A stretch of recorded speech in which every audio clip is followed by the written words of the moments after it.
Hari itu, aku berdiri di ruang tamu rumah besar milik keluarga suamiku. Semua orang sedang berkumpul. Tiba-tiba, mertuaku menatapku dengan sinis, lalu berkata keras di depan semua orang.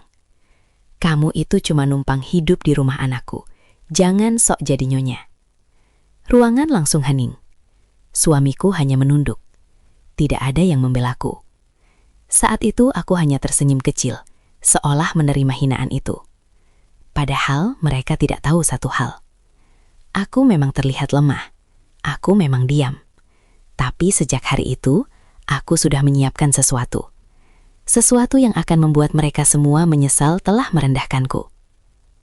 Sebelum cerita ini berlanjut, jangan lupa subscribe dulu, karena di channel ini kita akan membahas banyak kisah keluarga penuh rahasia, pengkhianatan, dan balasan yang tak terduga. Sekarang, dengarkan bagaimana semuanya dimulai. Setelah menikah dengan Ardi, aku pindah ke rumah besar milik keluarganya. Rumah 2 lantai di kompleks elit. Ibunya, Bu Ratna, terlihat ramah saat pertama kali kami bertemu.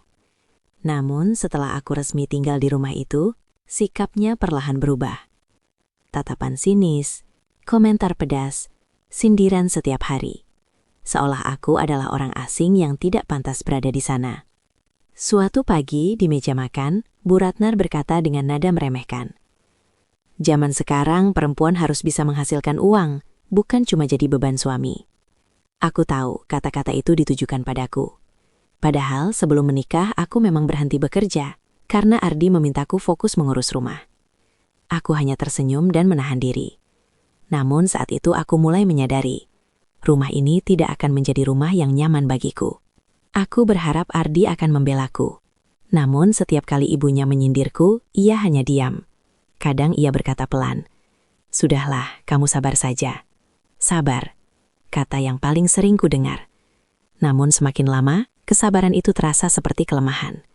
Aku mulai bertanya dalam hati, apakah suamiku benar-benar berada di pihakku? Suatu malam keluarga besar berkumpul. Saat itulah Bu Ratna berkata keras di depan semua orang, "Kamu cuma numpang hidup di rumah anakku." Semua orang terdiam. Aku merasa wajahku panas. Namun aku tetap menunduk dan diam. Mereka mengira aku tidak bisa melakukan apa-apa. Mereka salah. Malam itu aku duduk sendirian di kamar. Air mata jatuh tanpa suara. Namun di tengah kesedihan itu, sesuatu berubah di dalam diriku. Aku berhenti menangis. Aku membuka laptop dan mulai melakukan sesuatu yang selama ini tidak pernah kulakukan. Mencari kembali sesuatu yang pernah kutinggalkan.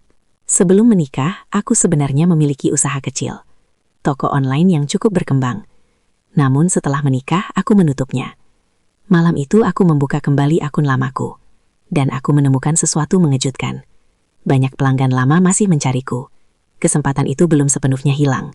Aku mulai bekerja diam-diam setiap malam. Menjawab pesan pelanggan. Mengatur pesanan.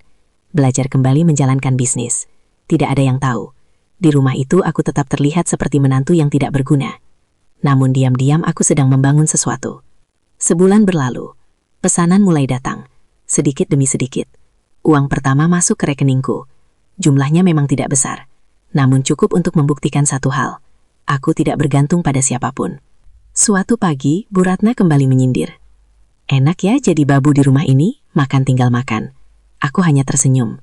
Ia tidak tahu bahwa setiap malam aku bekerja lebih keras dari siapapun di rumah itu. Dan setiap hari usahaku semakin berkembang. 3 bulan kemudian, bisnis itu berkembang pesat. Aku bahkan mulai mempekerjakan 2 orang untuk membantu.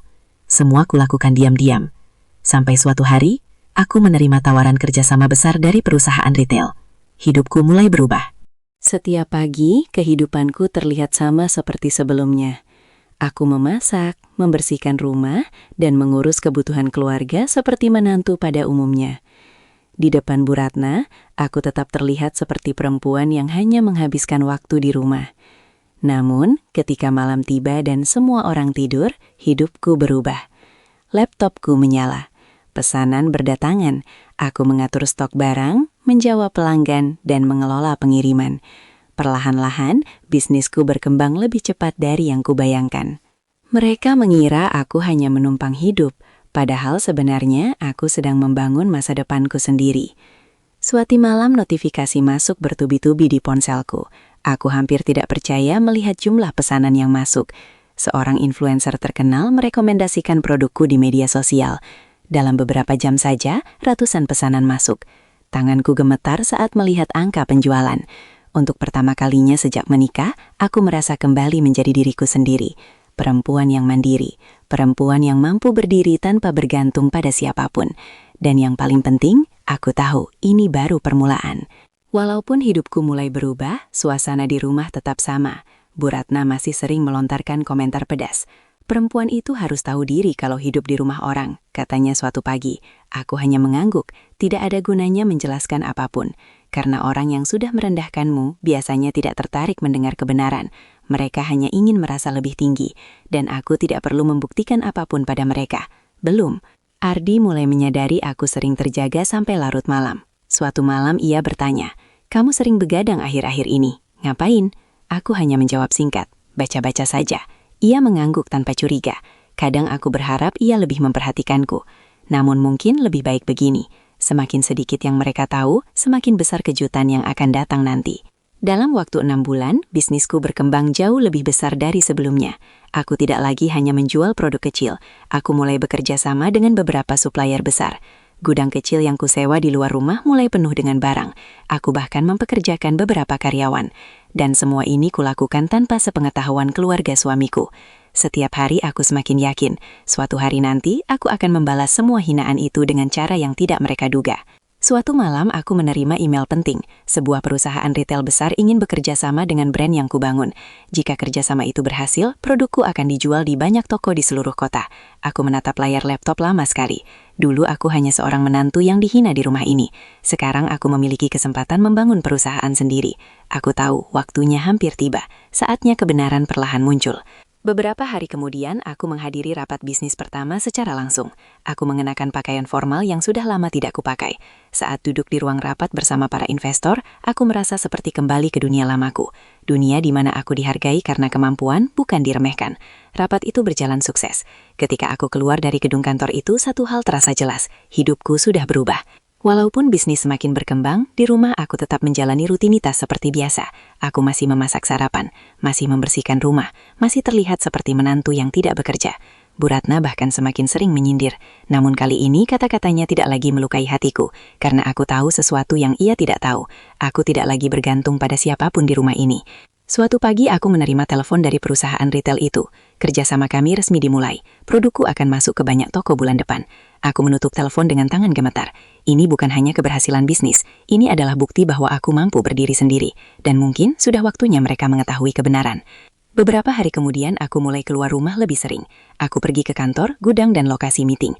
Ardi mulai memperhatikan perubahan itu. "Kamu akhir-akhir ini sibuk sekali," katanya. Aku hanya menjawab singkat. "Ada beberapa urusan." Ia terlihat bingung, namun tidak bertanya lebih jauh. Mungkin ia mengira aku hanya melakukan kegiatan biasa. Ia tidak tahu, perubahan besar sedang mendekat. Suatu pagi, sebuah artikel muncul di portal bisnis lokal. Artikel itu membahas brand baru yang sedang berkembang pesat, brand milikku. Di artikel itu juga tercantum namaku sebagai pendiri. Aku membaca artikel itu dengan napas tertahan. Ini berarti rahasiaku tidak akan tersembunyi lama lagi. Ardi akhirnya menemukan artikel itu. Ia datang ke kamar dengan wajah bingung. "Ini kamu?"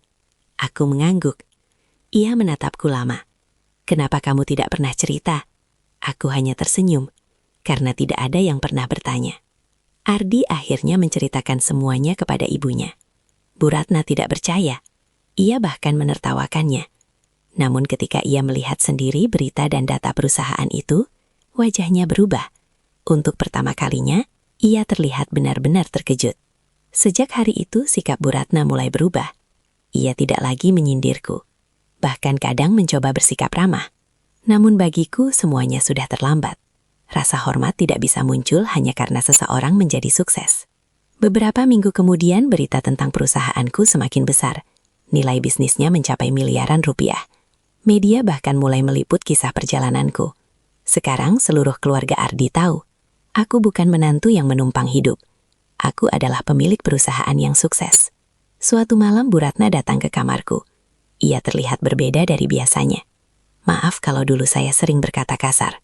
Aku menatapnya tanpa emosi. Permintaan maaf itu mungkin tulus, namun luka yang ia berikan tidak bisa hilang begitu saja. Ardi juga akhirnya berbicara denganku. "Aku bangga padamu," katanya. Aku tersenyum kecil, namun di dalam hatiku ada perasaan lain. Bangga itu datang terlambat. Terlalu lama ia hanya diam ketika aku dihina. Beberapa minggu kemudian aku membuat keputusan. Aku membeli rumah sendiri. Rumah kecil yang nyaman. Tempat di mana aku bisa hidup tanpa rasa diremehkan. Ketika aku memberitahu Ardi tentang keputusan itu, ia terlihat terkejut. Namun aku sudah mantap. Hari aku pindah rumah akhirnya tiba. Bu Ratna berdiri di depan pintu dengan wajah murung. Ia tahu kesalahannya. Namun waktu tidak bisa diputar kembali. Aku melangkah keluar rumah itu dengan tenang. Bukan sebagai menantu yang diusir, tetapi sebagai perempuan yang memilih jalannya sendiri. Kini aku tinggal di rumah baruku. Bisnisku terus berkembang. Kadang aku masih mengingat kata-kata Bu Ratna dulu. "Kamu cuma numpang hidup." Aku tersenyum setiap kali mengingatnya. Karena pada akhirnya, balasanku bukan kemarahan. Balasanku adalah keberhasilan.